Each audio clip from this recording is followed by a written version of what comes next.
할렐루야. 하나님의 은혜와 평강이 우리 모두에게 임하기를 예수님의 이름으로 축원해 드립니다.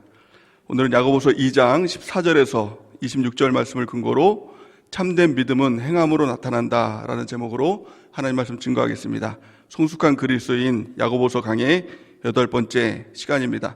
우리가 야고보서 말씀을 통해서 성숙한 그리스도인에 대해서 우리가 은혜를 받고 있습니다.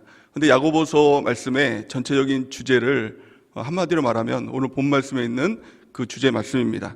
참된 믿음은 행함으로 나타난다 라는 그런 주제를 가지고 있습니다. 오늘 제목 말씀과 같지요. 오늘 핵심 구절을 보면 24절 말씀을 같이 한번 읽어보겠습니다. 시작.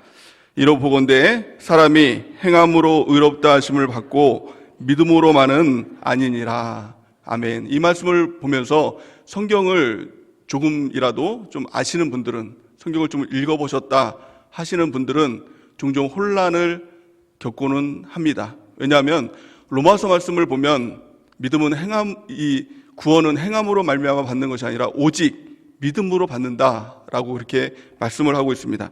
로마서 3장 28절 우리 같이 한번 읽어보겠습니다. 시작. 그러므로 사람이 의롭다 하심을 얻는 것은 율법의 행위에 있지 아니하고 믿음으로 되는 줄 우리가 인정하노라. 아멘. 이 로마서 말씀의 핵심은 이신칭이 오직 믿음으로만 구원을 받는다라고 말씀하고 있는 것이죠. 근데 야고보서는 이 믿음으로만이 아니라 행함으로 구원을 받는다 이렇게 이야기를 하다 보니 이 두 말씀이 상충되는 것처럼 이렇게 보일 때가 있다라는 것입니다. 그래서 사람들이, 어떤 사람은 이렇게 얘기합니다. 이것이 성경의 모순이라고 이렇게 이야기를 합니다. 로마서는 믿음을 강조하고 또 야고보서는 행함을 강조한다. 그래서 이게 성경의 오류다 이렇게까지 이야기하는 사람이 있고, 또 어떤 사람은 믿음파, 또 어떤 사람은 행위파, 행동파 이렇게 해가지고 행동파 깡패도 아니고 이렇게 막 이렇게 대치를 하는 사람들도 있고요. 또 신학자들마저도 어떤 사람은 로마서를 지지합니다. 또 어떤 사람은 야고보서를 또 지지합니다. 이렇게까지 이야기하는 사람들도 있죠. 근데 그 모든 것은 다 틀린 것입니다. 성경에는 오류가 없는 것입니다. 성경은 무호한 책인 것입니다. 흠이 없는 책인 것입니다. 무흠한 책인 것입니다. 성경은 이렇게 말씀하죠. 디모데후서 3장 16절 우리 같이 한번 읽어볼까요? 시작. 모든 성경은 하나님의 감동으로 된 것으로 교훈과 책망과 바르게 함과 의로 교육하기에 유익하니. 아멘. 성경이 만약에 이 모순이라면 이 말씀 자체도 틀린 것이겠죠. 근데 성경은 분명히 말씀합니다. 모든 성경은 하나님의 감동으로 된 것이다. 하나님께서 쓰신 것이다. 그러므로 무호하다, 무흠하다, 절대 모순이 될 수가 없다, 대치될 수가 없다 한 말씀이다라는 것을 우리가 믿는 것입니다. 우리가 예수님을 믿는 것은 이 성경을 믿는 것 아닙니까? 성경 그대로를 믿을 때 우리의 신앙은 흔들리지 않는 것입니다. 우리 신앙이 흔들리는 이유는 성경을 그대로 하나님의 말씀으로 믿지 않기 때문에 신앙이 흔들린다라고 성경 또한 말씀하고 있는 것입니다. 그렇다면 우리가 이 문제를 해결해야 되겠죠. 믿음이냐 행위냐, 이 문제들을 반드시 해결해야 됩니다. 그래서 어떤 신학자는 이렇게 얘기를 했습니다. 로마서에서 말하는 이 구원은, 이 믿음은 구원의 뿌리를 이루는 것이다 이렇게 얘기를 했고요. 또 야고보서에 말하고 있는 이 믿음, 또 구원은 이 구원의 행위를, 이 열매를 말하고 있는 것이다 라고 이렇게 이야기를 했습니다. 물론 이게 맞는 말이겠죠. 또한 이 로마서에서 말하고 있는 이 구원의 핵심이 무엇이냐? 에베소서 2장 8절에서 9절 우리 같이 한번 읽어보겠습니다. 시작. 너희는 그 은혜에 의하여 믿음으로 말미암아 구원을 받았으니 이것은 너희에게서 난 것이 아니요 하나님의 선물이라. 행위에서 난 것이 아니니 이는 누구든지 자랑하지 못하게 함이니라. 아멘. 오직 은혜를 통하여서 우리가 구원을 받았다. 믿음을 받고 구원을 받았다. 우리의 행위는 1도 들어가지 않았다라는 것을 말하고 있는 것이죠. 그렇다면 믿음이 무엇이고 또 구원은 무엇일까요? 이 두 가지를 우리가 확실히 알면 믿음과 행위, 이것은 저절로 풀리게 되는 것입니다. 우리가 구원을 받을 때는 행위가 전혀 들어간 것이 아닙니다. 그렇기 때문에 내가 구원받았어, 그래서 자랑할 것이 하나도 없다는 것입니다. 이 에베소 2장 9절 말씀처럼 행위에서 난 것이 아니니 이는 누구든지 자랑하지 못하게 함이니라. 행위가 하나도 들어간 것이 아니기 때문에 누구도 구원에 대해서 자랑하지 못하게 된다는 것입니다. 그렇다면 행위는 중요한 것이 아닐까요? 그렇지가 않습니다. 왜냐하면 구원에 대해서 알면 우리가 행위에 대해서도 알게 된다는 것입니다. 구원이 무엇입니까? 구원은 단지 내가 예수님을 믿고 죄가 사해졌으니까 천국 가는 것, 이런 1차원적인 문제가 아니라 구원은 다른 말로 말하면 회복이라는 것입니다. 무엇이 회복된 것일까요?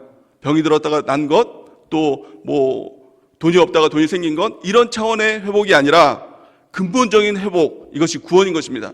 하나님께서 우리 인간을 창조하실 때에 그 목적 그대로, 그 창조의 그 원형 그대로의 회복, 이것이 바로 구원인 것입니다. 하나님께서 우리를 만드실 때, 처음 창조하실 때 무엇으로 만드셨을까요? 성경은 하나님은 우리를 하나님의 작품으로 만드셨다. 그러니까 다르게 말하면 걸작품으로 만드셨다라는 것입니다. 그런데 문제는 뭐냐면 죄로 인해서 이 모습들이 다 깨진 것입니다. 이 작품의 모습이 다 깨진 것입니다.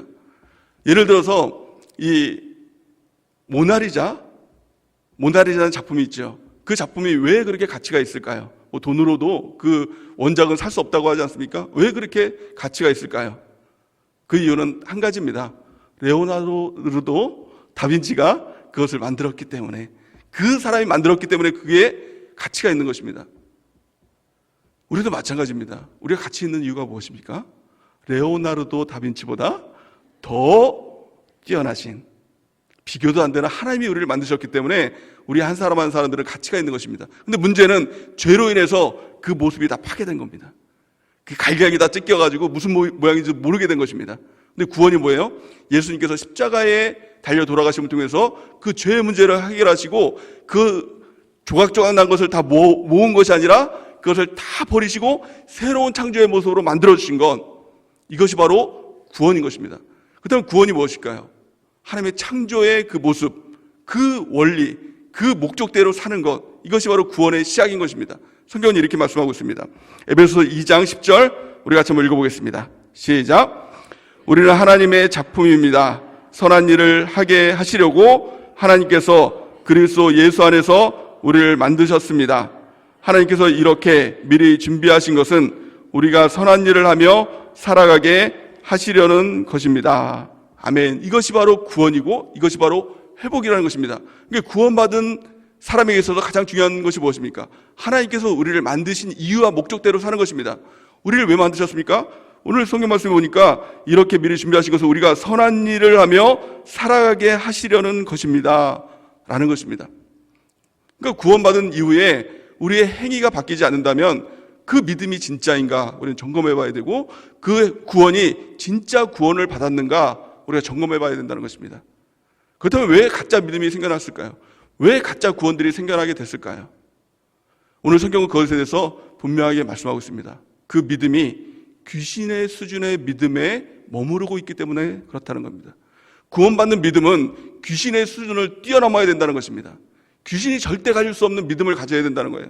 오늘 본 말씀 뭐라고 말씀하고 있습니까? 19절 우리 같이 한번 읽어보겠습니다. 시작. 내가 하나님은 한 분이신 줄을 믿느냐?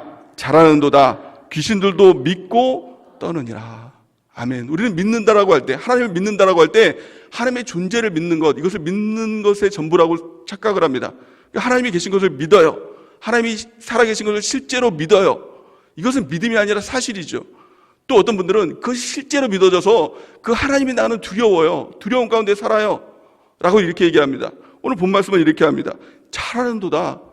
이거는 뭐 칭찬일 수도 있고 또 비꼬는 걸 수도 있죠. 그 다음에 뭐예요? 귀신들도 믿고 떠느니라. 귀신들이 더 하나님의 존재를 더 믿는다. 그 하나님을 두려워한다. 이 믿음은 귀신도 갖고 있는 믿음이다 라는 것입니다. 그 어떤 분들은 이렇게 얘기합니다. 나는 하나님을 직접 만났어요. 하나님의 음성을 직접 들었어요. 그래서 내가 하나님을 믿습니다. 이렇게 얘기를 합니다. 그렇다면 귀신은 하나님을 봤을까요? 못 봤을까요? 하나님의 음성을 들었을까요? 못 들었을까요? 성경에 보니까, 욥기를 보니까 귀신들은 하나님의 회의에 참석했다는 거예요. 하나님과 말을 섞으면서 하나님과 이 딜까지 하면서 그런 존재가 바로 이 마귀라는 존재라는 겁니다. 하나님을 본 것으로, 하나님의 음성을 들은 것으로 이것을 믿음으로 착각해서 안 된다는 것입니다. 또 어떤 분들은 저는 말씀을 참 많이 읽었어요. 말씀에 대해서 참 많이 알아요. 이렇게 이야기를 하는 분들이 있습니다. 그래서 나는 믿습니다. 이렇게 얘기하시는 분들도 있습니다. 그렇다면 마귀는 말씀을 알까요? 모를까요? 당연히 알겠죠. 마귀는 까막눈이 아닙니다. 마귀도 눈이 있거든요. 말씀을 보는 거예요. 심지어 예수님께서 40일 금식 후에 광야에서 이 시험을 받으러 나오시지 않았습니까? 예수님을 뭘로 시험했습니까? 마귀가? 말씀을 가지고 예수님을 시험했어요. 이 마귀도 말씀을 잘 알아요. 심지어는 우리보다 말씀을 더 잘 인용하고 더 잘 안다는 것입니다. 그러니까 이 믿음 가지고는 마귀의 수준을 뛰어넘을 수 없다는 거예요. 그럼 마귀의 수준을 뛰어넘는 구원받는 믿음이 무엇이냐는 것입니다. 그래서 마귀가 절대 할 수 없는 그 한 가지 믿음이 있어요. 이것만 하면 구원에 이르게 된다는 거예요. 마귀는 이것을 흉내낼 수 없다는 것입니다. 그 말씀이 뭘까요? 그 믿음이 뭘까요? 로마서 10장 9절 말씀 우리 같이 한번 읽어보겠습니다. 시작. 내가 만일 내 입으로 예수를 주로 시인하며 또 하나님께서 그를 죽은 자 가운데서 살리신 것을 내 마음으로 믿으면 구원을 받으리라. 아멘. 그 믿음은 단 한 가지 믿음이에요. 예수님이 나의 주인이십니다 라는 거예요. 혹시 마귀를 만나고도 한번 물어보세요. 너 그 믿음이 있니? 너 그거 고백할 수 있니? 마귀는요 절대 그 고백을 못합니다. 마귀가 왜 마귀가 됐습니까? 자기가 주인이라고 하니까 그 마귀가 된 겁니다. 사람들이 왜 마귀의 자녀가 된 겁니까? 자기가 주인이라고 하니까 마귀랑 똑같이 마귀 자녀가 되는 것입니다. 뭐 그럴 일이 없겠지만 마귀가 만약에 회심을 해서 하나님 앞에서 이제부터 내가 주인이 아니라 하나님이 주인입니다, 하나님이 나의 주인이십니다 라고 말하는 순간 마귀는 더 이상 마귀가 아니죠.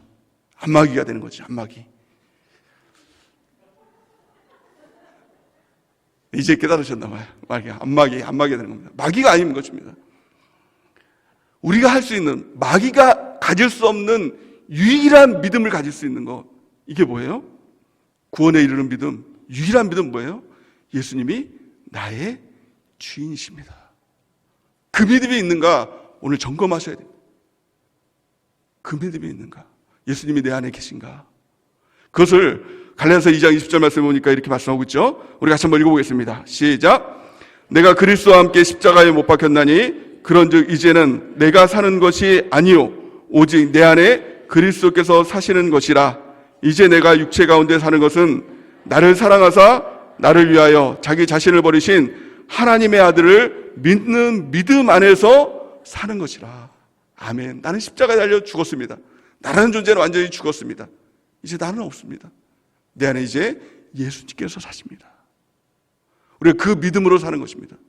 그 예수님을 믿는 믿음, 내 안에 계신 예수님을 믿는 믿음, 그 믿음으로 산다면 우리의 행동, 우리의 행위 바뀌지 않을까요? 바뀌지 않을 이유가 있나요? 바뀌지 않을 가능성이 있나요? 없다라는 것입니다. 그 믿음과 이 행위와의 관계가 뭐예요? 내 안에 예수님이 계신가? 이 믿음이에요. 이 믿음이 있다면 우리의 행위는 당연히 바뀔 수밖에 없다라고 성경은 말씀하고 있는 것입니다. 그래서 이 행함이 없다면 이 믿음은 가짜 믿음이다. 귀신들도 갖고 있는 믿음이다. 귀신들을 뛰어넘는 믿음, 귀신들이 절대 가질 수 없는 믿음, 내 안에 있는 예수님이 계십니다.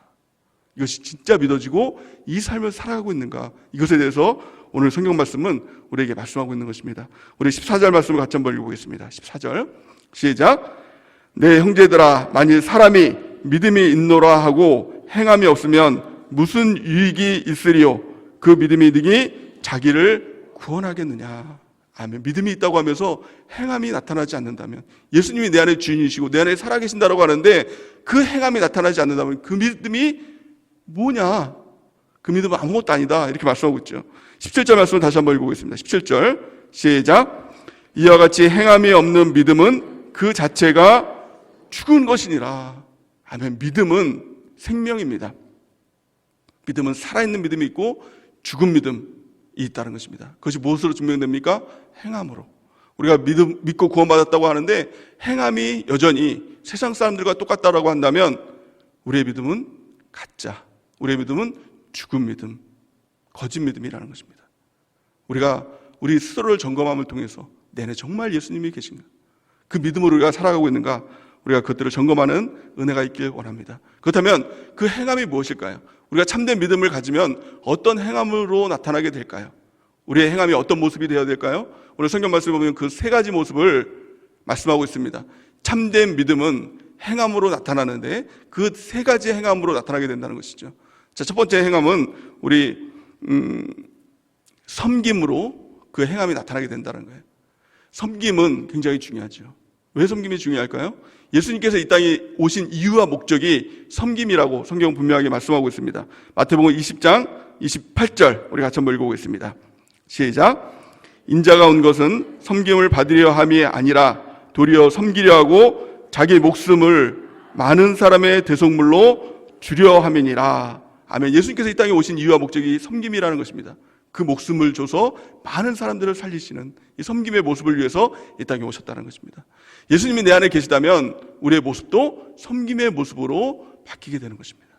그 행함의 모습으로 나타나게 된다라고 성경은 말씀하고 있는 것입니다. 그런데 문제는 무엇입니까? 섬김을 사람들은 말로만 한다는 거예요. 오늘 성경 말씀에 보니까 뭐라고 말씀하고 있습니까? 15절, 16절 우리 같이 한번 읽어보겠습니다.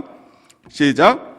만일 형제나 자매가 헐벗고 일용할 양식이 없는데 너희 중에 누구든지 그에게 이르되 평안히 가라, 덥게 하라, 배부르게 하라 하며 그 몸에 쓸 것을 주지 아니하면 무슨 유익이 있으리요. 아멘. 헐벗고 가난한 사람이 있습니다. 또 배고픈 사람이 있습니다.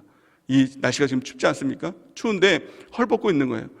이 겨울 옷 살 돈이 없어서 여름 옷을 입고 다니는 사람이 있는 거예요. 근데 그 모습을 보면서 그 형제를 보면서 형제라는 것은 뭐예요? 같은 지체라는 것이죠. 같은 셀교의 지체라는 것이죠. 그 사람을 보면서 야 너는 왜 이렇게 춥게 입고 다니는 거야? 따뜻하게 입고 다녀야지 라고 이야기만 한다면 그게 무슨 소용이 있냐는 거예요. 감기 들여서 콜록콜록 하는 사람한테 집에 가가지고 보일러 빵빵하게 틀어놓고 있어 말로만 한다면 그게 무슨 유익이 있냐는 거예요. 또 배고파서 밥을 못 먹고 있는 사람에게 이렇게 얘기하는 겁니다. 밥 먹고 다녀야지. 하루 세 끼 빠지지 않고 밥 먹고 다녀. 집에 가서 고기도 좀 사 먹고 그렇게 이야기만 한다면 그게 무슨 유익이 있냐는 거예요. 그 사람한테 밥 한 끼 사준다는 거예요.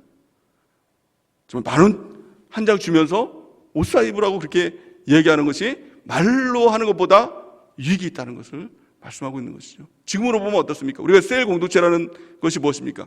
하나님의 공동체죠. 나눔을 통해서 그 사람의 필요를 압니다. 그 사람의 어려운 점을 알죠. 그 사람들의 힘든 점을 안다는 것입니다. 그런데 우리가 하는 말이 뭐예요? 그 사람한테 하는 말이 최고의 말이 뭡니까? 기도하겠습니다. 기도할게요. 이것으로만 떼온다면 이것이 진정한 섬김이 되겠냐는 것입니다. 그 사람의 필요를 내가 도울 수 있다면, 도울 힘이 있다면 도와야 된다는 것입니다. 섬김은 내 노력이 들어가야 됩니다. 섬김은 내 시간이 들어가야 됩니다. 섬김은 내 물질, 내 돈이 들어가야 섬김이라는 것입니다. 예수님의 섬김이 무엇입니까? 그 자신을 다 바쳐서 우리를 살리신 것, 이것이 예수님의 섬김 아닙니까? 성경은 이렇게 말씀합니다. 요한일서 3장 7절 우리 같이 한번 읽어보겠습니다. 시작. 내가 이 세상의 재물을 가지고 형제의 궁핍함을 보고도 도와줄 마음을 닫으면 하나님의 사랑이 어찌 그 속에 거하겠느냐. 아멘. 우리 행위가 없다면, 단지 말로만 섬긴다고 한다면 이것은 하나님의 사랑이 그 가운데 나타나는 것이 아니다. 그 행동은 헛것이다라고 말씀하고 있는 것입니다. 두 번째, 참된 믿음은 어떤 모습으로 우리가 나타나게 될까요? 그 모습은 바로 삶으로 나타나게 된다는 것입니다. 성경 말씀하죠. 18절 오늘 본 말씀을 같이 한번 읽어보겠습니다. 시작. 어떤 사람은 말하기를 나는 믿음이 있고 나는 행함이 있으니 행함이 없는 내 믿음을 내게 보이라. 나는 행함으로 내 믿음을 내게 보이리라. 아멘. 사람들은 이 믿음에 대해서 개인의 문제라고 생각합니다. 그래서 그 믿음은 나만 하는 거지 이렇게 얘기합니다. 생각을 합니다. 그래서 만약에 이 셀장님이 믿음에 대해서 권면을 하면 이렇게 얘기를 합니다. 나는 나름대로 믿음을 갖고 있어요. 셀장님이 나를 얼마나 알길래 이 믿음에 대해서 이야기를 합니까? 나는 나름대로 믿음이 있는 사람이에요 이렇게 얘기합니다. 근데 그 믿음이 나타나지 않는다면, 드러나지 않는다면 그 믿음은 없는 것이라는 것입니다. 우리가 직장 생활을 할 때도 마찬가지죠. 사람들이 아무도 그 사람이 예수님 믿는 것을 몰라요. 근데 그 사람은 나름대로 자기는 믿음을 갖고 있다고 생각을 하는 것입니다.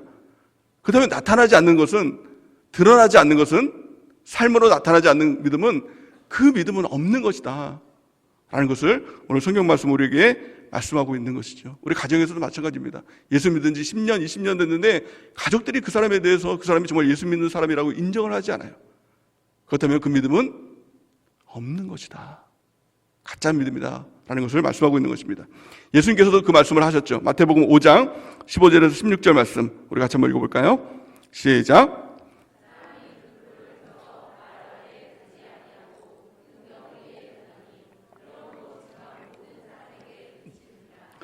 이같이 너희 빛이 사람 앞에 비치게 하여 그들로 너희 착한 행실을 보고 하늘에 계신 너희 아버지께 영광을 돌리게 하라.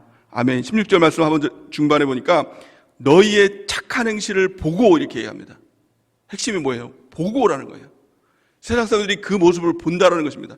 우리를 통해서 예수님의 모습을 보고 우리를 통해서 성경을 본다라는 것입니다. 그 모습을 보고 세상 사람들이 하늘에 계신 우리 아버지께 영광을 돌리게 하라는 것입니다. 우리의 모습은 드러나는 것입니다. 흥계에 보니까 우리의 모습, 그리스도인의 모습을 뭐라고 얘기합니까? 그리스도의 편지, 그리스도의 향기 이렇게 얘기합니다. 편지인데 그 내용을 볼 수가 없어요. 그럼 편지라고 할 수가 없겠죠. 향기는 무엇입니까? 향수죠. 우리가 향수를 샀습니다. 어떤 사람이 향수를 샀습니다. 근데 향수에서 냄새가 하나도 안 나는 거예요. 그래서 매장에 가서 향수에서 냄새가 안 납니다. 근데 매장 직원이 그 향수는 향기가 안 나는 향수예요 라고 한다면 어떻게 됩니까? 환불 받아야 되겠죠. 우리도 마찬가지입니다. 우리는 그리스도의 향기입니다. 그 향기가 안 나면 그리스도인이 아니라는 것입니다. 그 모습을 통해서, 우리의 모습을 통해서 세상 사람들은 예수님을 보게 되는 것이고 우리의 모습을 통해서 세상 사람들은 성경을 보게 되는 것입니다. 우리의 모습을 통해서 예수님의 모습이 드러나고 나타나는 은혜가 넘치기를 바랍니다. 그래서 전도라는 것은 굳이 예수님에 대해서 설명하고 복음에 대해서 이야기를 하고 물론 이것도 필요하겠죠.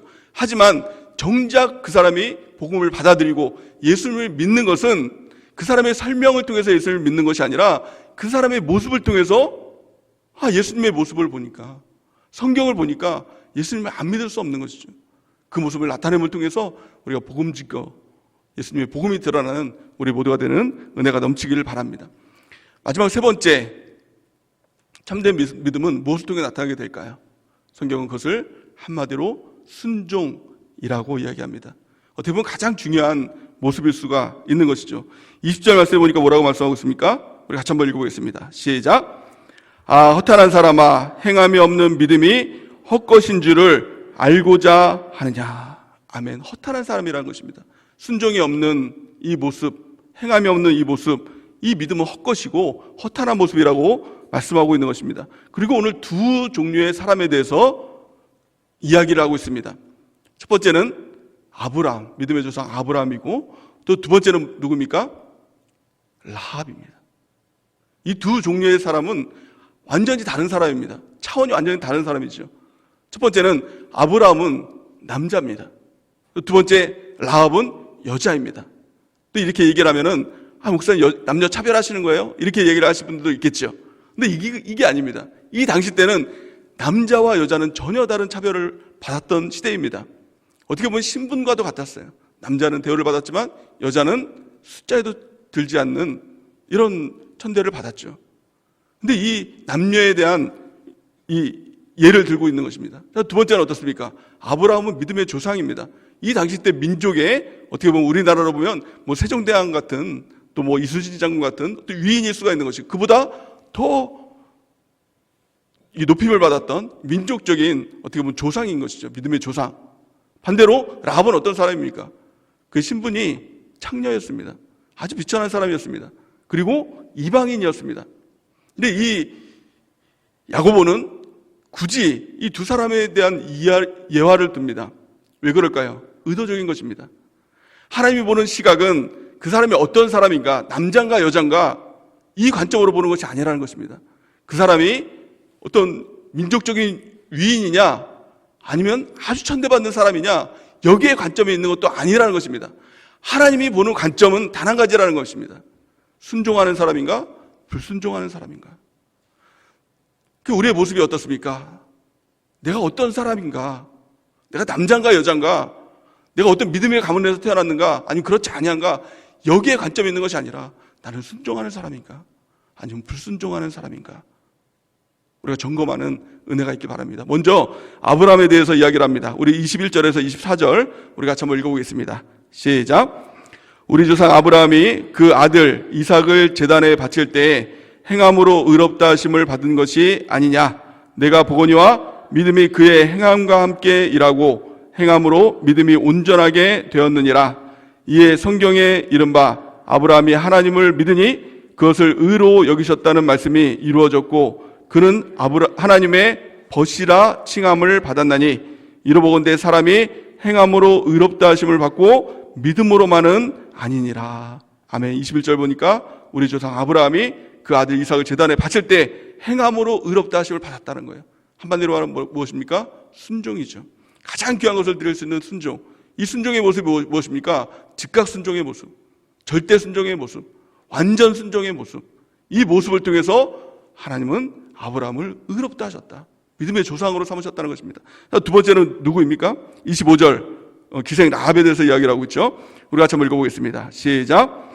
또 이와 같이 기생 라합이 사자들을 접대하여 다른 길로 나아가게 할 때에 행함으로 의롭다 하심을 받은 것이 아니냐. 아멘. 기생 라합이 이 여리고성에서 이 정탐꾼들을 숨겨주죠. 이 숨겨준 것은 바로 이 순종의 행위였다라고 성경은 말씀하고 있는 것입니다. 목숨을 건 순종이었습니다. 그 걸리면은 자기가 죽을 수 있는 것이었습니다. 순종은 어떻습니까? 절대 순종, 즉각 순종, 완전 순종이라는 것을 말씀하고 있는 것입니다. 이 라합이 자기가 목숨을 걸고 순종했습니다. 근데 결국에는 어떻습니까? 불순종한 사람은 다 멸망당하고 순종한 사람 한 사람만 살아나게 됐다고 성경은 말씀하고 있습니다. 히브리서 11장 31절 우리 같이 한번 읽어보겠습니다. 시작. 믿음으로 기생 라합은 정탐꾼을 평안히 영접하였으므로 순종하지 아니한 자와 함께 멸망하지 아니하였도다. 아멘. 누가 멸망당합니까? 단 한 종류의 사람이에요. 불순종한 사람. 성경 전체를 통해서 멸망당하는 사람은 단 한 종류의 사람입니다. 불순종한 사람. 불순종과 멸망은 세트입니다. 패키지입니다. 떨어질 수밖에 없는 것입니다. 불순종하면 반드시 멸망하게 된다는 거예요. 반대로 순종하면 살게 된다. 복을 받게 되고 형통하게 된다. 우리 모두 순종을 통하여서 우리의 믿음이 나타나는 하나님의 백성 되는 은혜가 넘치길 바랍니다. 또 대표적으로 순종의 모델이 되신 분이 누구입니까? 바로 예수님이죠. 성경은 빌립보서 2장 5절에서 8절 말씀을 통해서 예수님의 순종의 모습을 보여주고 있습니다. 우리 같이 한번 읽어보겠습니다. 시작. 너희 안에 이 마음을 품으라. 곧 그리스도 예수의 마음이니 그는 근본 하나님의 본체이시나 하나님과 동등됨을 취할 것으로 여기지 아니하시고 오히려 자기를 비워 종의 형체를 가지사 사람들과 같이 되셨고 사람의 모양으로 나타나사 자기를 낮추시고 죽기까지 복종하셨으니 곧 십자가에 죽으심이라. 아멘. 예수님은 하나님이셨음에도 불구하고 철저하게 순종하셨다는 겁니다. 이 순종을, 예수님의 순종을 순종이라고 얘기하지 않고 복종이라고 얘기합니다. 무슨 말입니까? 절대 순종, 즉각 순종, 완전 순종. 이것만이 순종이다라는 것입니다. 오늘 말씀의 결론이 무엇입니까? 26절 우리 같이 한번 읽어보겠습니다. 시작. 영혼 없는 몸이 죽은 것 같이 행함이 없는 믿음은 죽은 것이니라. 아멘. 믿음은 단지 믿느냐 안 믿느냐 이런 어떤 관념이 아니라 믿음은 생명이라는 것입니다. 예수님이 내 안에 계시고 예수님께서 일하시는 예수 생명이 내 안에 있는가 이것을 물어보고 있는 것입니다. 믿음은 무엇입니까? 예수님이 나의 주인이십니다. 예수님이 내 안에 계십니다. 나는 죽고 예수님이 내 안에 계십니다. 이것이 진정한 믿음이고 이것이 살아있는 믿음입니다. 이 믿음을 통해서 우리의 삶의 행위가 바뀌는 놀라운 은혜가 우리 가운데 넘치기를 예수님의 이름으로 간절히 축원드립니다. 그래서 우리의 하나님의 행함을 통해서 섬김으로 우리의 모습이 나타나고 또 삶을 통해서 믿음이 나타나고 순종을 통해서 우리의 믿음이 드러남을 통해서 우리를 통해서 예수님이 드러나고 나타남을 통해서 우리가 복음의 통로로 우리가 쓰임받는 믿음의 백성되는 은혜가 넘치기를 예수님의 이름으로 간절히 축원해 드립니다.